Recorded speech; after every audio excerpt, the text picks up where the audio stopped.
Yes, good afternoon. In the next 15 minutes I will present several aspects we learned from this 40 years of experience with methadone treatment and harm reduction in Amsterdam.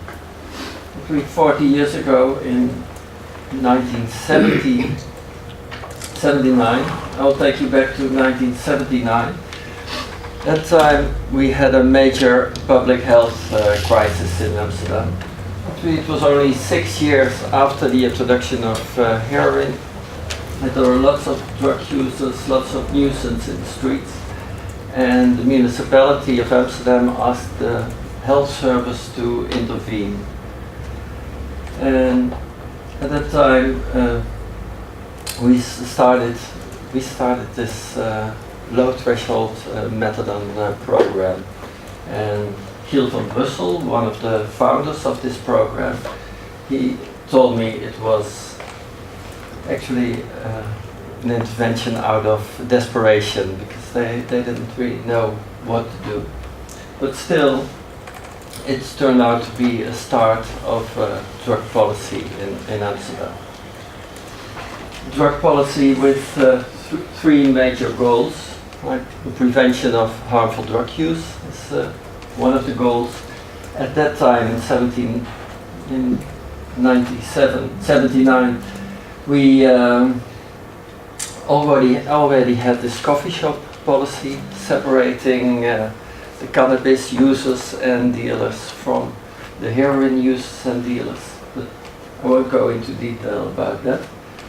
I will focus on the two other goals, like improving the health and the quality of life of drug users, but also protection of the general population and contributing to safe neighborhoods.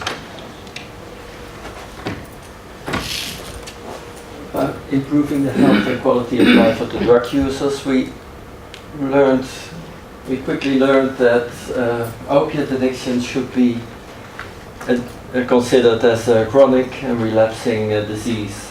So there's no quick solution, but we had to focus on long-term treatment, maintenance treatment. The primary aim of this treatment is actually maintaining or improving the basic living conditions. So to stabilize, to make sure that people have an income, housing, day activities, insurance, and access to treatment. Access to this treatment to prevent and treat all kind of diseases that are related to drug use. In the 80s it was mainly HIV. Nowadays we have more like pulmonary diseases, COPD, and mental health issues. Methadone maintenance treatments was actually the central pillar of this approach, and besides the pharmaceutical effects of methadone, like decreasing the craving and withdrawal symptoms, and at a higher level mitigating the effect of heroin, contact was actually most important, because without contact, you cannot do anything, and methadone seems it's good to have contact with the people who may not be willing or able to quit the heroin use and to go to abstinence-oriented treatment at that time.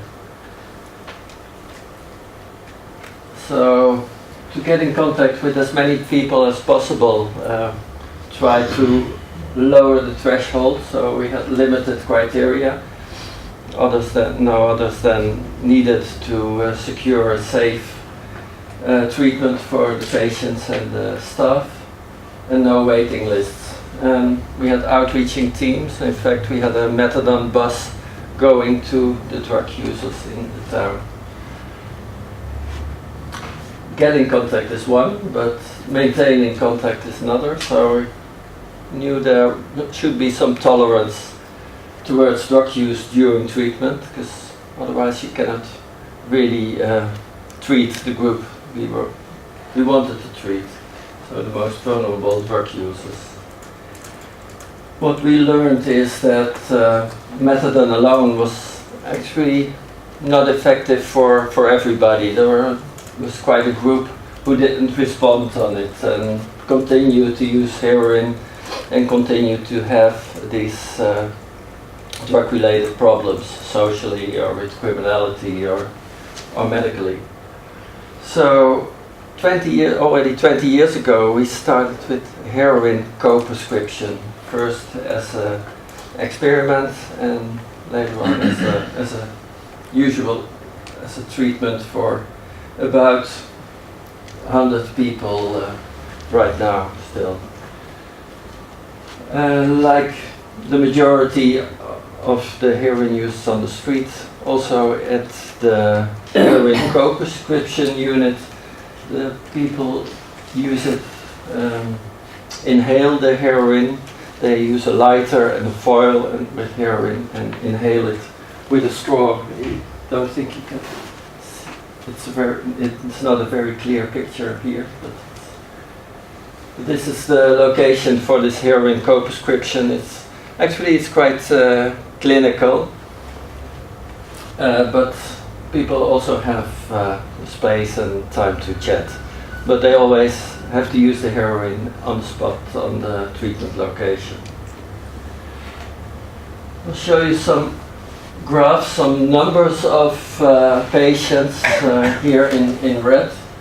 So since 1985, so the starting point of this electronic registration, till now we have like 80% decrease in number of patients. And actually the same trend we are seeing in the arrestees who receive methadone at the police stations, also by a physician of the municipal health service. So we have the annual number is only 12% of what we had in 1985. More interesting is also the age distribution of these two groups. So in 1985 the average age was 29 of the patients in red and the arrestees in blue. And 10 years later it diminishes and the average age was about 35. And this actually continues until today. Today the average age of the patients is 55 and you actually see it disappearing. And what's striking that there are hardly any young people starting to use heroin, although I think it's also the case in other European countries. Another pillar was needle exchange. So the the municipal health service was actually quite reluctant to start needle exchange. But after the discovery of AIDS, also among the population of drug users, they started this large-scale needle exchange program, not only at the health service but also at other services, other low-threshold organizations. And to make the threshold lower, it was also anonymous. Actually, what we learned is that the least thing we learned is that needle exchange doesn't stimulate injection. We saw an increase in the beginning, building up the program, more than 1 million needles exchanged in the beginning of the 90s, and right now we have less than 100,000 needles that are exchanged each year. And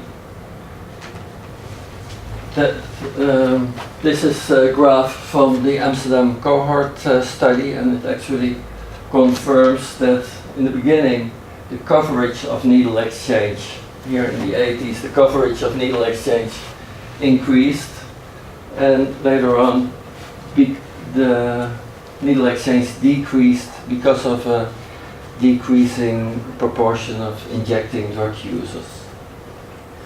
And what's also striking is that in the beginning already the borrowing needles decreased a lot. So you see the behavior change already in the 80s. This is a graph showing the HIV incidence. So you had this combination of needle exchange and methadone treatment had a large impact on the HIV incidence.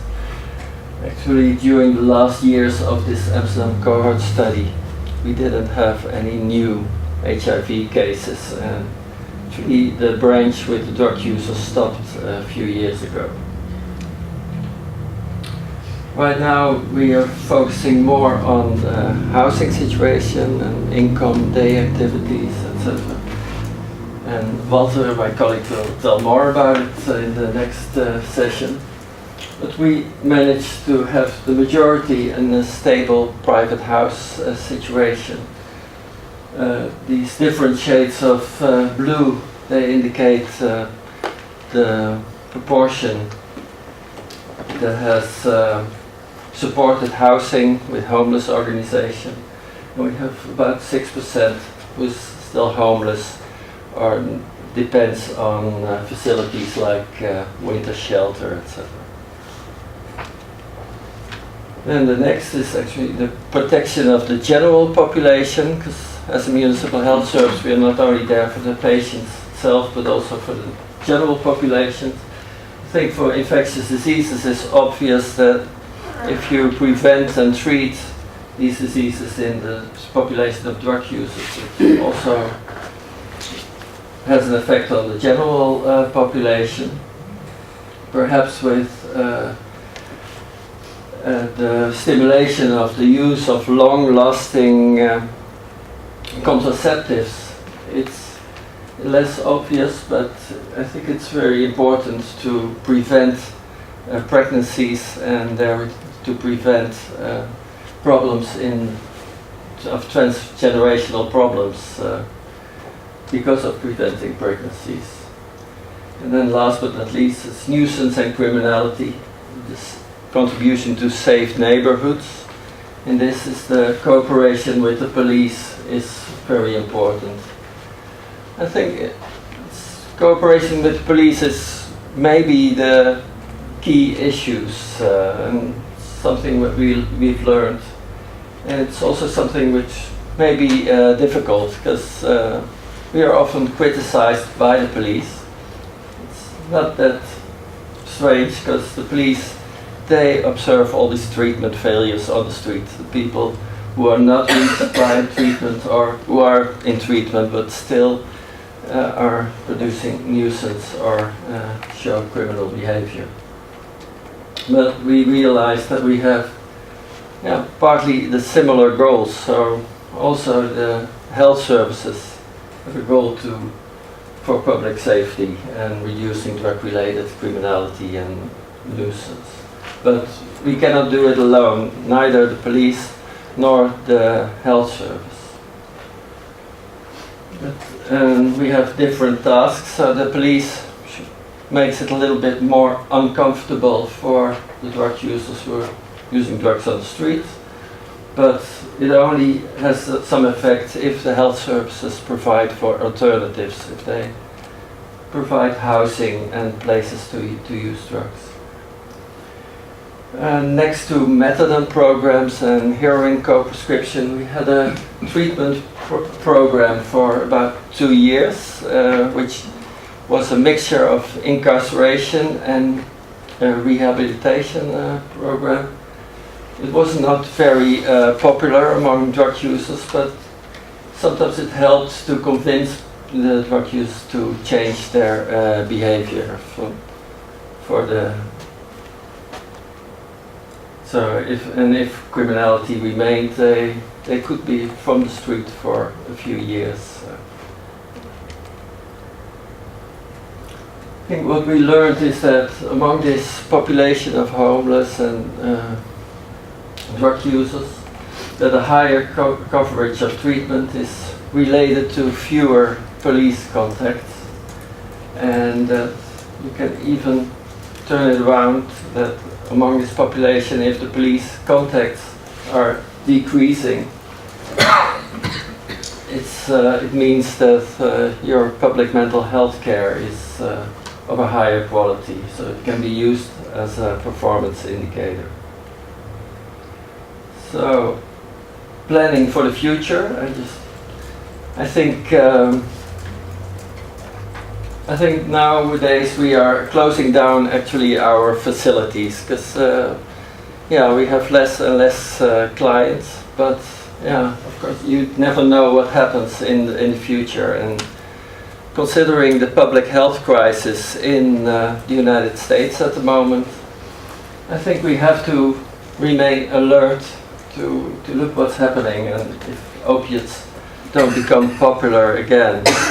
Now there are no or less heroin use on the streets, so that the young generation doesn't really know what it is. And although they're not using heroin, so in Amsterdam the rate of the prevalence of MDMA use among the population is higher than in any other city, so drugs are being used.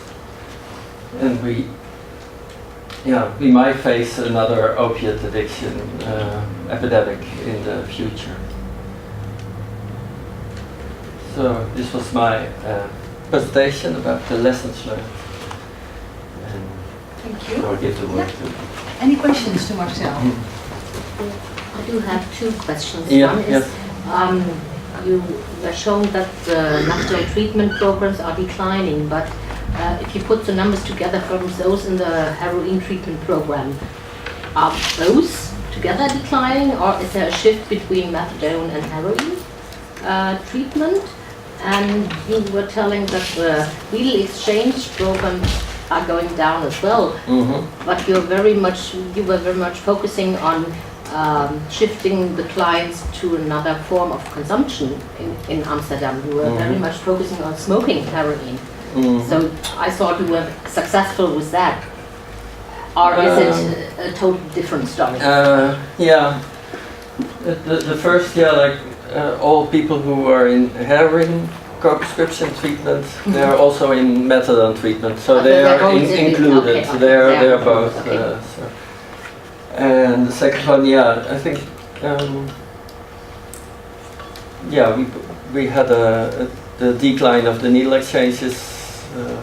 It's a decline of the number of drug users, but also the popularity of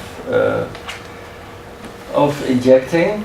And sometimes it's about that people couldn't inject anymore because of the problems with their veins. I think also people, we had lots of German drug users in the 80s, and when the drug policy improved in Germany, they get back to Germany. And the other way, it's also the crack cocaine who was getting more popular. So so that's also an independent trend, I guess. So you have crack problematic in Amsterdam? Yeah, or like base coke, and it's mainly also a combination with the heroin. Yeah. Any other question? Well, I have a question, because this morning we talked about community involvement in policies and so on. Did the Junkie Bund or other people who use drugs were involved in the developments of the interventions at the municipal health level? Yeah, actually, the Junkie Union, I think they were on the starting point of the needle exchange program, for example. They really promoted this needle exchange actually before the municipal health service was eager to do this. Yeah, so they have had a great influence also on the policy. Yeah. Okay. And what I learned actually, and that is how I present the Dutch case to people abroad, is that the police, they started the whole change of policies towards people who use drugs. Is that not correct? Because the police was fed up with arresting people who use drugs or injecting drug users, and then they were released after one day. So they were really fed up with that. I think usually the police is a very important initiator of policy change. not sure if that's, it was the case also in the second half of the 90s, so that we were really taking much more care about the homelessness. It was also initiated by the police, but maybe in the 70s as well. Yeah. Yeah. Okay. Thank you. Thank you so much. Thank you, Marcel.